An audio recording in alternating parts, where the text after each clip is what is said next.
여러분 안녕하십니까? 네, 안녕하십니까? 또 연일 계속되는 코로나 위기 속에서 여러분들 다들 안녕하시길 바라겠습니다. 오늘 첫 번째 이슈는 오늘 기사가 뜬 것 같은데, 네, 전문가들을 또 배제하고 선거를 앞두고 어용 기간을 또 막 만들어가지고 뭐 협의체라고 만들어가지고 또 하는 모양인데 잠깐 좀 어이가 없는 살펴볼까요? 기사가 떴죠. 예. 민주당에서 네, 집권 여당이죠. 우리 의사 이제 양학이라고 표현을 할게요. 네. 한의사들은 포함이 돼 있으니까 의사 양의들 빼고 이제 보건협의체를 만들어 가지고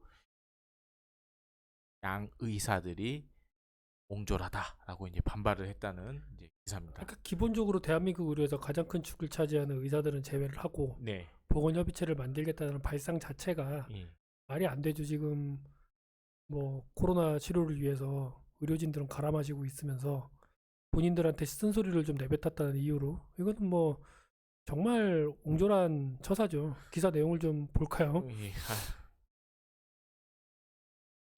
보시면 뭐 의사 인력 확대 및 간호사 인력 수급 불균형 문제 해결 이런 말을 하는데 의사는 빼고예요. 보건 의료에 대한 처우 개선 등의 내용도 정책 자료에 담겼다. 의사는 빼고 얘기하겠습니다. 보건 의료 인력 지원 전문기관 설립하는데 의사는 빼겠다는 거예요. 그러니까 대한치과의사협의회, 대한한의사협회, 간호협회, 또 하나 좀 어이가 없는 건 대한간호조무사협회. 근데 대한의사협회는 참여해서 배제를 시켰죠. 근데 지금 실질적으로 코로나19 때문에 열심히 지금 방역 활동과 진료 이런 거를 지금 책임지고 있는 거는 사실은 대한의사협회에 소속된 의사분들 아닌가요? 그렇죠. 기본적으로는 의사들이죠. 뭐 얼마 전에 기사에 뭐 한의사분들은 뭐 대구에 진료하러 갔다고 해놓고선 뭐 외국 해외여행을 해외여행 떠났었죠. 떠나고 뭐 그랬다는 기사도 그리고 잠깐 본 것 기본적으로 같은데. 지금 한의사들은 원천적으로 지금 뭐 코로나 치료나 이런 행위에 지금 참여를 못 하고 있고요. 예. 뭐 정치적으로 어떤 이해관계가 얽혔는지는 나중에 말씀을 드리겠지만 뭐 한의사분들 하도 고소드립이 무서워가지고 예. 한의사 문제에 대해서는 함부로 말하기가 참 무서워요. 근데 어쨌든 뭐 기사만 검색해 봐도 지금 한의사 협회와 민주당 그리고 청와대는 끈적끈적한 관계예요, 둘이. 아니 뭐 그렇다고 저희가 뭐 한의사분들을 뭐 싫어해서 그렇게 말씀드리는 건 아니고 네, 사실은 이 이제 바이러스라는 어떤 원인에 의해서 발생되는 질병이 제 상식선에서는 이제 한의학으로는 좀 극복하기 어려운 부분이 있지 않나 이렇게 생각이 들거든요. 뭐 저희가 일반적으로 아는 한의학의 영역은 좀 다르잖아요, 사실. 그러니까 예를 들어 좀 극단적으로 말씀을 드리면요. 네. 지금 한의사들 입장은 어쨌든 의사들이 하는 거에 다 껴달라는 거 아닙니까? 뭐 모든 그렇죠. 뭐 상황에서 본인들도 다 뭐 껴달라. 의사니까 예. 그러면 의사, 한의사 다 모아놓고 대한 전 국민 설문조사를 하자고요.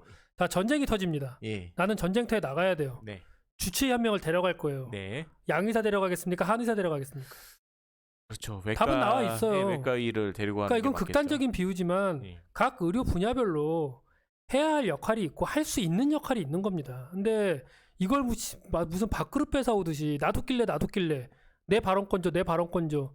이러한 생떼 쓰는 부분들을 이게 또 쿵짝쿵짝이 잘 맞으니 대한의사협회는 배제하고 이게 말이 됩니까? 보건의료 지원 전문기관을 만드는데 대한의사협회는 빼고 대한간호조무사협회, 대한한의사협회는 들어갔는데 대한의사협회는 빠진다는 게 애시당초 말이 안 되죠. 얘들은 편가르기가 무슨 종특입니까? 종특?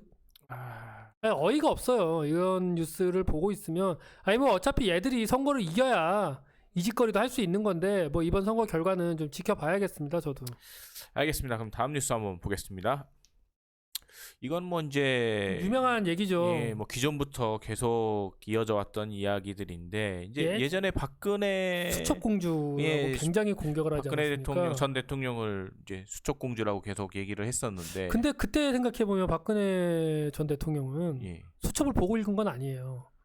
그렇죠. 뭐 일반적으로 수첩에다 메모를 했죠. 예, 유명하신 분들은 뭐 사람의 기억이라는 게 유한한 영역이기 네. 때문에 그 보좌진들 메모를 하게 예, 시켰대요. 메모도 많이 하고 또 그런 습관을 들이라고 저도 뭐 아버님한테 많이 얘기를 들었어요. 저희 아버지한테. 네네. 근데 뭐 저는 그렇게는 못 하고 아니요, 있습니다. 수많은 명사들이 네. 메모하는 습관의 중요성을 얘기하고 있고요. 예.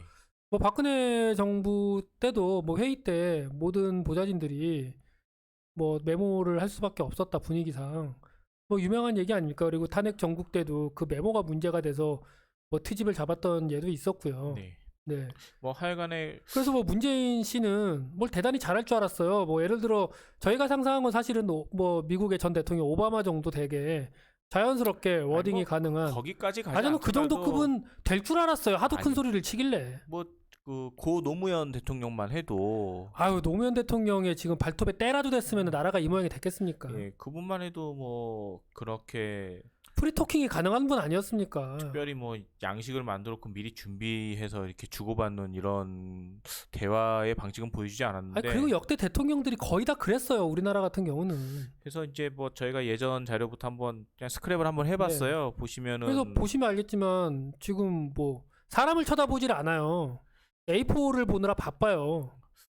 뭐- 누가 적어 이게 비서실세죠. 이거 누가 적어든지 확인해봐야죠 뭐.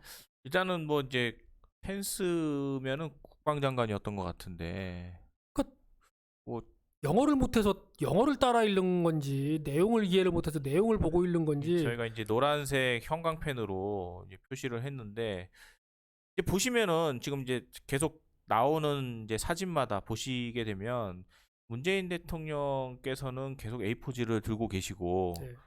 다음 사진 보더라도 그 이제 같이 대화에 임하는 이제 당사자는 네. 어, 그냥 있어요 편하게. 예, 편하게 이제 그때 얘기를 다 하는데 얘는 누가 적어주질 않으면 못 읽어요. 이것 때문에 계속 문재인 침해설, 뭐 문재인 비선실세설, 뭐 이런 얘기들이 끝없이 나오는 거 아닙니까? 사실은 뭐 이제 수첩 정도는 뭐 준비를 해서 뭐 얘기를 뭐 할 수는 있다고 생각이 드는데 이게 노골적으로 이제 A4지를 보면서 얘기를 그 하면 트럼프도 비아냥되지 않았습니까? 예, 상대방에 대한 또 신뢰가 네. 아닌가. 트럼프 표정 보십시오. 저 새끼는 뭐 하고 있나 이런 표정 아닙니까? 뚱한 표정으로. 전 진짜 이해가 안 되는 게 저 마지막 사진 보십시오. 아니 뭐 차범근을 만나서 뭐 북핵 문제를 얘기할 겁니까? 뭐 탈원전을 얘기할 겁니까? 그냥 만나서 편하게 얘기하면 될 거를 저 때도 A4지를 들고 있는 거예요. 어쨌거나 한국말을 잘 못하는 사람입니까? 아마 본인 생각을 얘기하면 큰일이 나요. 글쎄 뭐 차범근 전 감독하고 무슨 중요한 말씀을 하시느라고 A4지까지 준비를 하셨는지는 모르겠습니다만 아니 뭐 무슨 얘기를 하려고 그러는 겁니까 도대체 A4지를 들고. 뭐 저걸 누가 적어줬으며 도대체 저걸 보면서까지 차범근 감독과 무슨 얘기를 해야 되는 겁니까? 뭐 사회자가 따로 있어서 사회자가 이제 어떤 주제를 끌어내기 위해서 A4지를 보고 이야기는 할 수 있지만 뭐 큰 흐름을 잡기 예. 위해서. 저거는 좀 말도 안 되는 행위죠 진짜. 좀 이해가 되지 않는데 저 사진 출처는 청와대입니다. 누가 몰래 찍은 게 아니고요. 청와대에서는 아무 문제의식이 없다는 거예요. 아 이런 사람이 일국의 대통령으로서 A4지 왕자님이죠. A4 프린스라고 또 네, A4 프린스라고 이제 저는 앞으로는 그렇게 부르려고요. 아프. 아프 알겠습니다. 그러면 저희가 오늘은 두 번에 나눠서 방송을 할 건데 네. 1부 방송에서 마치고 네, 2부 방송에서 또 찾아뵙겠습니다. 네.